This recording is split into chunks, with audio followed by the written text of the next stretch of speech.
Hello, this is Tom Jakovic, and this is my reading summary for the article by Bransford and et al. Titled Foundations and Opportunities for Learning in Interdisciplinary Science of Learning.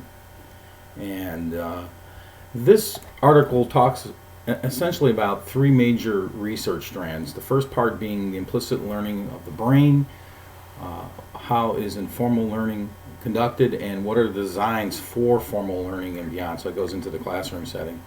The first part of this is discussing implicit learning in the brain, and it can be summarized basically as that implicit learning is really the sort of unconscious things that we do that we learn automatically and without any kind of formal training. And this would be include things such as social attitudes and stereotypes, motor responses, how young children imitate, through family and culture, the learning of tools and customs and rituals and so on. And it's effective, I guess, in the sense that it allows everyone in all the various cultures to, by listening, observing, and interacting, to essentially be inculcated into ways of thinking and learning and understanding. This article then kind of turns itself into what is relatively new science in the last 20 years of neuroscience and how that plays into theories of knowledge and learning.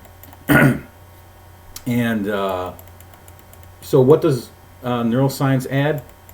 Well, they talk about ERPs, or event-related potentials, which is the electrically evoked potentials on the surface of the scalp, which was something totally new to me. I didn't know they could even do that. I believe it's fMRI, which tracks changes in the blood flow of the brain, and then MEG, which is the magnetic field changes in the brain over time.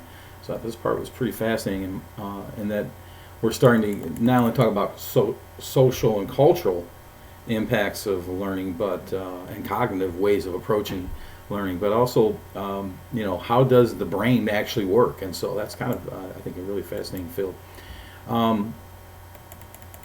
This article then goes into how the brain development is an experience expectant kind of evolution, and that basically in essence are really probably all animals, but including the human species, has a certain capacity to learn by just interacting with their environment, and that knowledge is specific to the environment that they grow up in.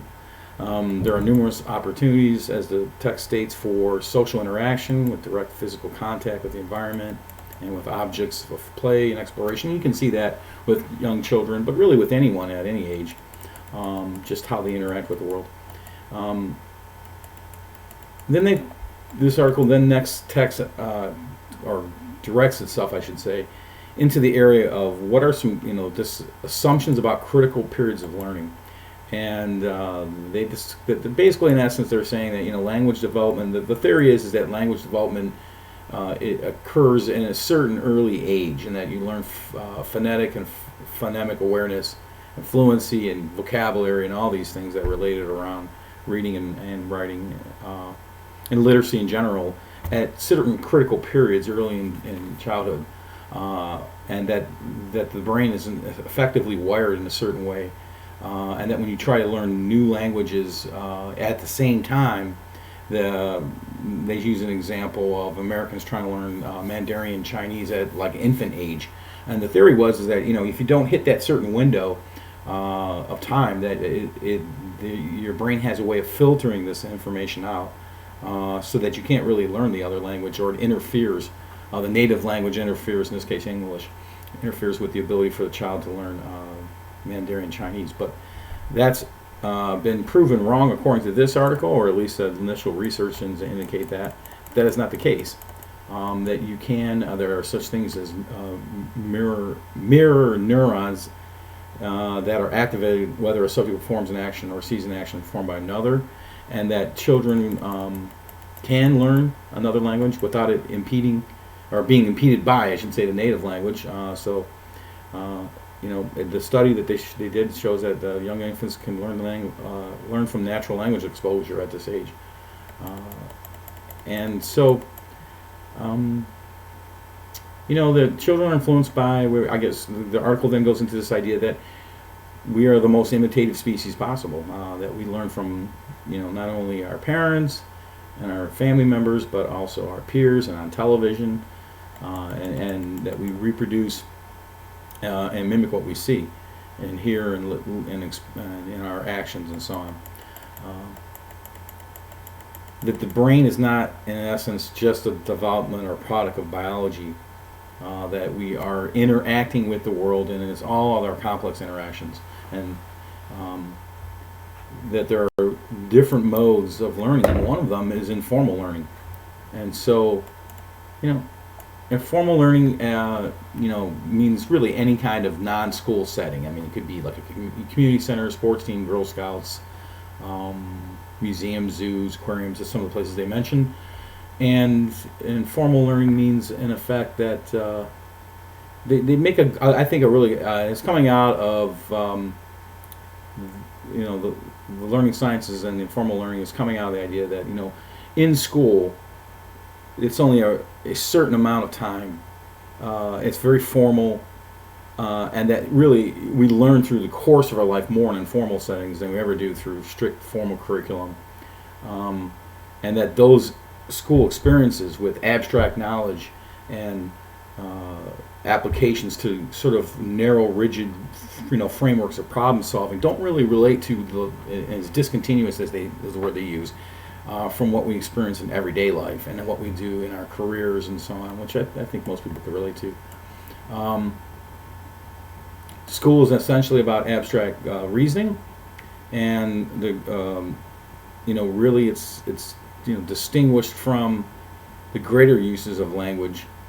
And they mention here, Scribner and Cole identified 3 distinct features of informal learning.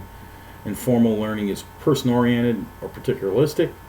Informal learning fosters traditionalism, with the emphasis on older adults or elders, as they mentioned, that have high status. And then informal learning involves fusing emotional and intellectual domains. And so it wraps both the emotional engagement with the cognitive involvement. And then that's, in essence, how we, as humans, learn a whole variety of knowledge and skills. And as the article goes on, it talks about other topics, including the whole idea of, we imitate, we identify, and we empathize with other individuals. And that, using all our senses, that is, in essence, the way that informal learning works with individuals and in groups. And then it kind of refers back, of course, to schooling, which in this language is the dominant medium of teaching and learning. And that informal learning, that in relation to formal learning, schooling kind of comes out of context. And the classic example they present was mathematical symbol manipulation, which I definitely agree. It often is decontextualized from actual mathematicians' work. And then the article kind of goes into a different direction. The research sort of takes a new angle, importance of identity and identity formation. That children effectively can, that individuals, that basically brain development is not this static thing that we think it is. It's much more plastic and moldable through our lifespans, and that children can develop their own minds through asking questions, observing, or taking part in ongoing activities, introducing new ways to play, and that caretakers, by explanations and introducing new topics, purchasing new toys, going to museums. There's lots of ways that we, as families and children with their peers, can effectively change the way they think and learn about things.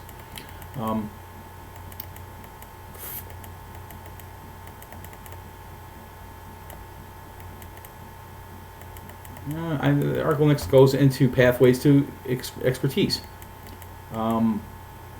that often lower SES children have ways of learning, but they not necessarily are imitated inside the school, and I think we've kind of all seen that before. Um, the research also talks about on the idea of adaptive expertise, that expertise knowledge that supports continual learning and improvisation and expansion. That the difference between someone who's a novice and someone who is a expert in a field is not only their content knowledge, it's not just the facts or the routines that they do, or the formulas they learn, but it's their ability to recognize problems and to change their thinking and adapt it to the particular problem at hand. And he talks about chess masters being the classic example of that. That they recognize pattern recognition, and that is one of the ways they learn how to play chess and become experts at it. Adaptive expertise includes, they're much more, these types of experts are much more likely to evolve their core competencies and continually expand the breadth and depth of their expertise as the need arises and the interest that they have increase. That they go from innovation to efficiency by reiterative practice and routines. And I think we can all, again, when we think about teachers that are very proficient in their field, or engineers or scientists, or the ones that people that are athletes, anybody you can think of in any field, music, violinists, anyone who continually adapts their abilities and learns new knowledge and then experiments with it is, of course, going to be more efficient and be a better performer.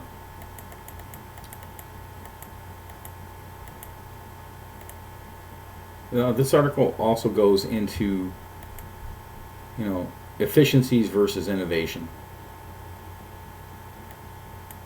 And the idea is that standardized tests don't really measure how an individual is adaptive and being innovative in learning, and that it's more about just solving a sequestered problem assessment. Just solving a problem in a sort of sequestered little room, and that doesn't really measure how a person is effectively becoming more efficient at learning.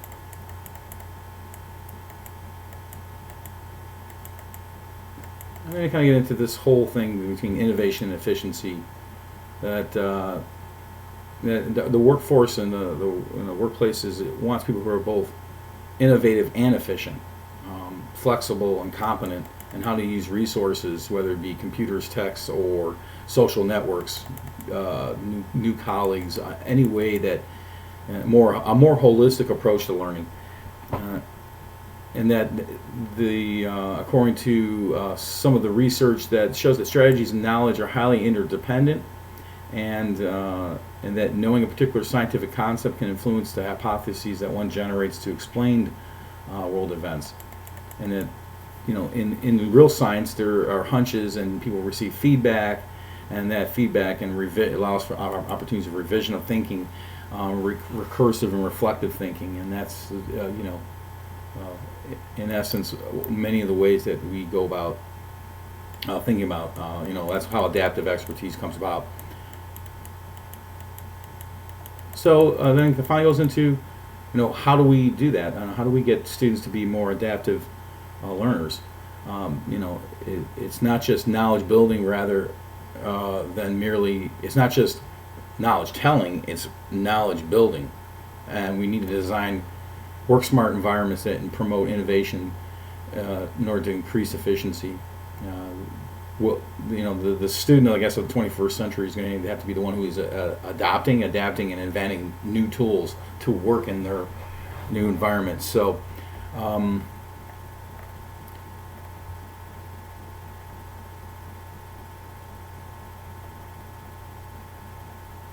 and they also finally talk about, Bransford talks about a synergistic science of learning, that there is implicit learning, informal learning, and designs for formal learning and beyond, and that we need to connect all three of these worlds, and have assessments that match these three categories of learning. And a third major insight is the importance of cultural practice and the understanding of arrangements and values for learning are themselves cultural practices. Uh, and we, then it kind of summarizes some things. Finally, moving toward beyond the individual, we have to think about pairs and groups. And the social cultural perspective of learning, how family, peers, and mentors all play a part in how we acquire knowledge, skills, and the way that we think about things. But also attitudes and our own intrinsic motivation and the practices that surround that learning.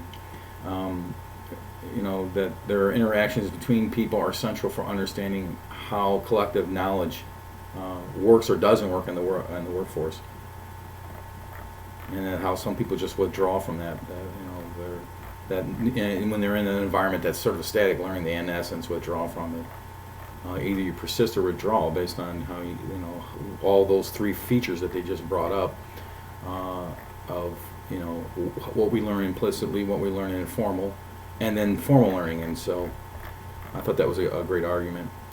The article closes by saying that the ecological, situative, and increasingly cultural approaches, characteristics of learning sciences can help us to understand the biological and embodied aspects of learning and development that shape adaptation. So I thought that this was a really, a fairly well-written article that had some really supportive theories and some research behind it that makes the claim that we do have to look at all three places for learning, that it cannot be just formal learning, but it has to be informal and also cultural, social as well. Okay, well, that's my summary. I'm trying something new, and no, I don't play Minecraft. This is my son's room.